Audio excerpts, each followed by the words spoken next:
Hello students, कैसे हैं आप लोग। उम्मीद करती हूँ आप लोग अच्छे होंगे, स्वस्थ होंगे और अपनी पढ़ाई में लगे हुए होंगे।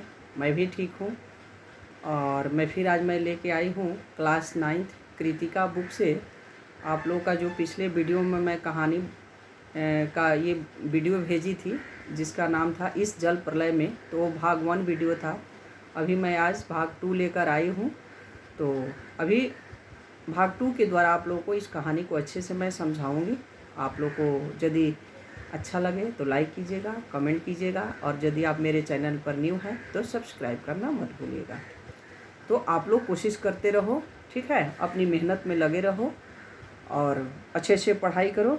बेटा ये चीज़ याद रखना, लक्ष्य कभी अचानक प्राप्त नहीं होती है, उसके लिए छोटे छोटे कदम आगे बढ़ाना पड़ता है, तब जाके हमारी लक्ष्य प्राप्ति होती है और तब जाके हमारी फ्यूचर चमकती है।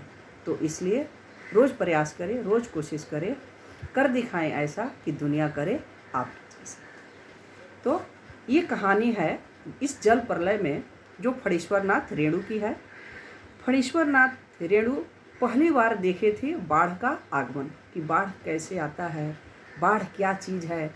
जब बाढ़ आती है तो जो लोगों की जो मतलब जो डेली का जो काम होता है, जीवन शैली होती है, वो कैसे अस्त व्यस्त हो जाते हैं बाढ़ के चलते। इन सारे चीज़ों को फणीश्वरनाथ रेणु ने इस कहानी में बताया है। तो शाम के 7:30 बज चुके हैं। आकाशवाणी से समाचार प्रसारित हो रहा है। आकाशवाणी मतलब रेडियो पर समाचार आ रहा था। पानी हमारे स्टूडियो को सीढ़ियों तक पहुंच चुका है। जहां पर ये न्यूज़ बनाया जा रहा था, जहां पर कहानी बनाया जा रहा था, उस समय जो बाढ़ की पानी थी, जो स्टूडियो की सीढ़ी थी, वहां तक पहुंच गई थी और किसी भी क्षण स्टूडियो के अंदर पानी प्रवेश कर सकता था। लेखक का दिल दहल उठा। लेखक डर गए कि अरे इतना पानी। मित्र भी भयभीत हो उठा। जो लेखक का मित्र था वो भी डर गया, किंतु वे तुरंत ही संभल गए। डरने के बाद भी तुरंत वो संभल गए, क्योंकि उनके चारों ओर खड़े लोग परेशान नहीं थे।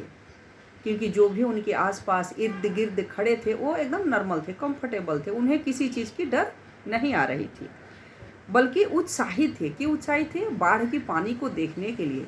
बाढ़ की पानी देखने की सबकी इच्छा होती है और बहुत अच्छा भी लगता है जब बहता हुआ पानी आता है तो। लेकिन वो पानी जब जनमानस को नुकसान पहुंचाती है, जीव जंतुओं को नुकसान पहुंचाती है, बहुत सारी चीज़ों की नुकसान पहुंचाती है, तब जाके मन थोड़ा सा उदासीन हो जाता है। दुकानों में, सभी दुकानों में हड़बड़ी मची हुई थी। सारे दुकानदार अपने अपने सामानों को समेट रहे थे, नीचे से उठाकर ऊपर चढ़ा रहे थे। पान वालों की अचानक बिक्री बढ़ गई। जो पान बेच रहे थे उसकी अचानक उस बाढ़ के समय अचानक बढ़ गई। उस भीड़ में केवल लेखक, उसका एक मित्र ही था जो मायूस था। मतलब उस भीड़ में सिर्फ एक लेखक ही था जो मायूस था, उदास था। उन्हें लगा कि अभी अभी लोग उनकी कायरता पर हंस पड़ेंगे। लेखक को ऐसा लग रहा था कि मैं ऐसे डरा हुआ हूँ तो लोग देखकर मुझे हंसने लगेंगे। वहाँ कोई पटना के बह जाने की, कोई ताश खेलने की, तो कोई इनकम टैक्स की छापे मारने की बातें कर रहा था। मतलब जानते हो, कई सारे जब लोग इकट्ठे होते हैं एक जगह तो वहाँ पर तरह तरह की बातें छिड़ जाती है। कोई राजनीति से बात करेगा, कोई खेल से बात करेगा, कोई मूवी का बात करेगा। हर तरह अपने अपने लोग अपने तरह से बात करना शुरू कर देते हैं। अब वहाँ चारों तरफ कहीं कोई इनकम टैक्स के बारे में बात कर रहा है, तो कोई राजनीति के बारे में बात कर रहा है, कोई लेखक की कायरता को लेकर बात कर रहा है। लेकिन चुपचाप लेखक खड़े मुद्रा में थे। बाढ़ से बचने की तैयारी में कटी रात। जब सब कोई बाढ़ की तैयारी में थे, सबको पता चल गया था कि बाढ़ आने वाला है, बाढ़ आ रहा है, यहाँ तक पहुँच गया, वहाँ तक पहुँच गया, गोल घर तक पहुँच गया। इन सब चीज़ों को लेकर लेखक थोड़ा डरे हुए थे। राजेंद्र नगर चौराहे के मैगजीन कॉर्नर पर पत्र पत्रिकाएं पहले की तरह बिछी हुई थी। जहाँ पर न्यूज़पेपर बिकते हैं वहाँ पर पहले जैसा ही राजेंद्र नगर में पेपर ऐसे सब फैलाया गया था। लेखक ने कुछ पत्रिकाएं खरीदी लेखक कौन, लेखक का नाम क्या है, इसका आंसर मुझे कमेंट बॉक्स में लिखिएगा। लेखक का नाम क्या था, इस जल प्रलय कहानी के लेखक का नाम क्या था, इस क्वेश्चन का आंसर मुझे कमेंट बॉक्स में चाहिए। मित्र को कहा, कल जो कम पानी में होगा वह अधिक पानी में घिरे मित्र की सहायता के लिए आएगा। लेखक ऐसा बोल रहा है कि जिसके भी पास, जिसके भी घर में जो कम पानी होगा और जिसके घर में ज़्यादा होगा, तो कम पानी वाले आकर ज़्यादा पानी वालों की सहायता करेंगे और मदद करेंगे। जनसंपर्क की गाड़ी लाउड स्पीकर से ऐलान कर रही थी कि बाढ़ का पानी रात के 12 बजे तक लोहानीपुर, कंकड़बाग, राजेंद्र नगर में घुस सकता है। इसलिए लोग सभी के सभी भयभीत थे। अपने सामानों को, अपने चीज़ों को, दुकानदार अपने दुकानों के सामानों को, घर वाले अपने घरों को सामानों, सारे चीज़ों को समेटने में लगे हुए थे। आप लोग सावधान हो जाइए। लाउड स्पीकर से अनाउंस कर रहा था कि रात के 12 बजे तक पानी लोहानी नगर, कंकड़बाग और राजेंद्र नगर में घुस सकता है। इसलिए आप लोग अलर्ट हो जाइए, आप लोग सावधान हो जाइए, कभी भी बाढ़ आ सकती है। प्रतिध्वनि बार बार गूंज उठती थी, जो लाउड स्पीकर का आवाज़ थी इसी चीज़ों को बार बार दोहरा रही थी कि आप लोग सावधान हो जाइए, अपने चीज़ों को समेट लीजिए, जहाँ भी रहिए सुरक्षित रहिए। बार बार लाउड स्पीकर इसको अनाउंस कर रहा था, एक ही चीज़ों को बार बार दोहरा रहा था, जो वहाँ की सारे जनता को कानों तक पहुँच रही थी। लेखक ने पत्नी से पूछा, गैस का क्या हाल है। जब चारों तरफ बाढ़ का बोलबाला हो गया, शोर शराबा सुनाई दे रहा था, तब लेखक ने अपनी पत्नी से पूछा कि गैस का क्या हाल है, गैस सिलेंडर जो खाना बनता है, गैस का क्या हाल है। तो पत्नी ने बताया कि 1-2 दिन तक चल जाएगा सिलेंडर। तो लेखक की पत्नी ने कही कि 1-2 दिन तक चल जाएगा। सारे राजेंद्र नगर में सावधान सावधान की ध्वनि गूंजने लगी। सारा शहर जगा हुआ था। पश्चिम की ओर से आवाजें आ रही थी। लगता है रात के 1-1:30 बजे तक पानी राजेंद्र नगर में घुस जाएगा। लेखक को चाहकर भी नींद नहीं आ रही थी। इन्हीं सब चिंताओं से लेखक घिरे हुए थे और उनको नींद नहीं आ रही थी। बाढ़ की प्रतीक्षा बेचैन कर रही थी लेखक को, आकुल कर रही थी लेखक को। लेखक कभी लिखने के लिए सोचता है लेकिन लिख नहीं पा रहा है। क्यों? क्योंकि मन में बार बार बाढ़ की यादें आ रही है। किंतु मन में बाढ़ की पुरानी यादें चलचित्र की तरह घूम रही है। चलचित्र किसे कहा गया है? चलचित्र सिनेमा को कहा जाता है। जैसे पर्दे के ऊपर एक एक चीज़ लाइन बाई लाइन सब दिखता है ना, वैसे ही लेखक के मन में ये चलचित्र की तरह बाढ़ की पानी घूम रही थी। 1947 की बाढ़ की स्मृति। लेखक बता रहे हैं कि मुझे याद है जब 1947 में जब बाढ़ आया था तो क्या क्या हुआ था। उस समय पूर्णिया जिले में बाढ़ आई थी। पटना से कुछ किलोमीटर पर है पूर्णिया जिले, वहाँ पर बाढ़ आई थी। लेखक अपने गुरु जी के साथ बाढ़ पीड़ितों की सहायता के लिए नाव पर जा रहे थे। जो लेखक थे, जो बाढ़ पीड़ित थे, जो बाढ़ आया था, सबको जो नुकसान पहुंचाया था, उसमें लेखक ने अपने गुरु जी के साथ उन पीड़ितों को सहायता करने के लिए जा रहे थे।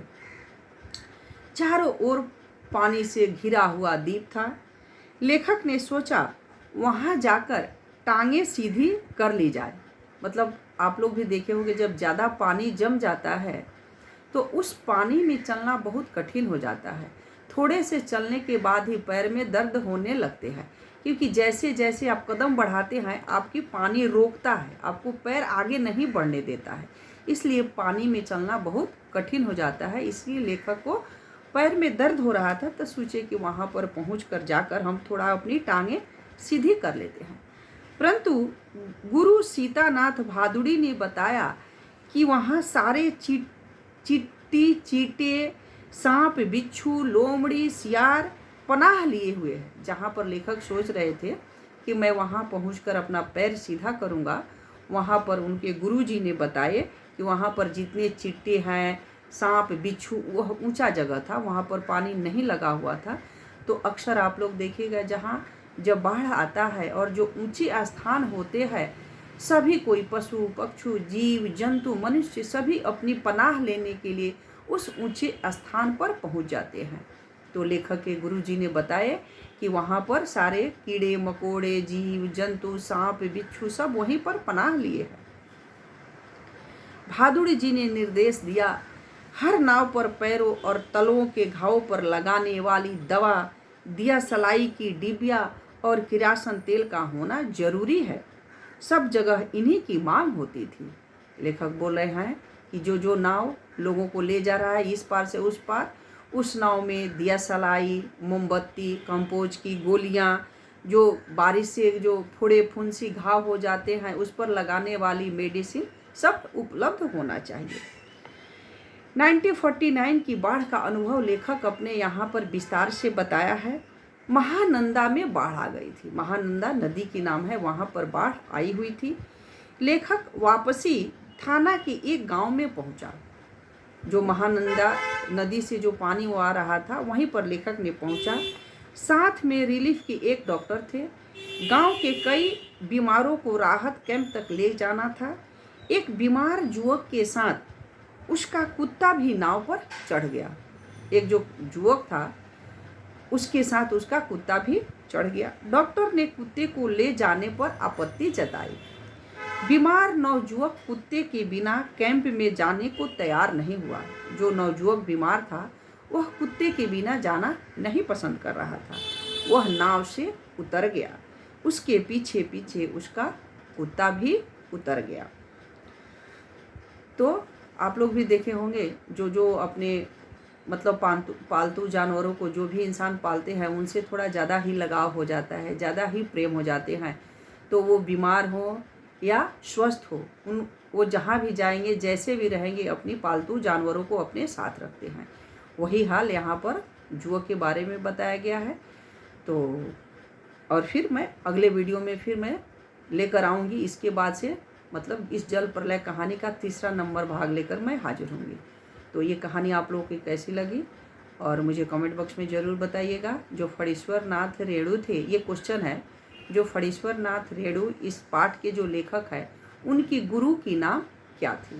तो आप लोग कमेंट बॉक्स में ज़रूर बताएं और अच्छे से मेहनत करें, अपनी लक्ष्य की प्राप्ति करें। आप लोग मेहनत करने से बिल्कुल ना घबराएं। आज आप लोग को थोड़ा मेहनत करना पड़ेगा, थोड़ा ज़्यादा समय देना पड़ेगा। कुछ खेलने को नहीं मिल रहा होगा, मोबाइल ज़्यादा देर चलाने को नहीं मिले, कोई बात नहीं, हड़बड़ाने की बात नहीं है। आप अपने लक्ष्य पर फोकस रखिए। आज थोड़ा सा तकलीफ़ है, लेकिन जब अपने लक्ष्य पर फोकस रखिएगा, जब आपको सफलता मिलेगी तो आपको वो जो खुशी है, सारे जो अभी जो दुख तकलीफ़ जो भी आपको हो रहा है वो सारी चीज़ खुशी में बदल देगी। तो कभी भी मेहनत करने से पीछे मत हटिए। छोटे छोटे कदमों को बढ़ाते हुए आगे बढ़ते रहिए, तभी आपकी लक्ष्य की प्राप्ति होगी। तो फिर हम नेक्स्ट वीडियो में मिलते हैं इस कहानी के 3रे भाग से। तब तक के लिए अलविदा।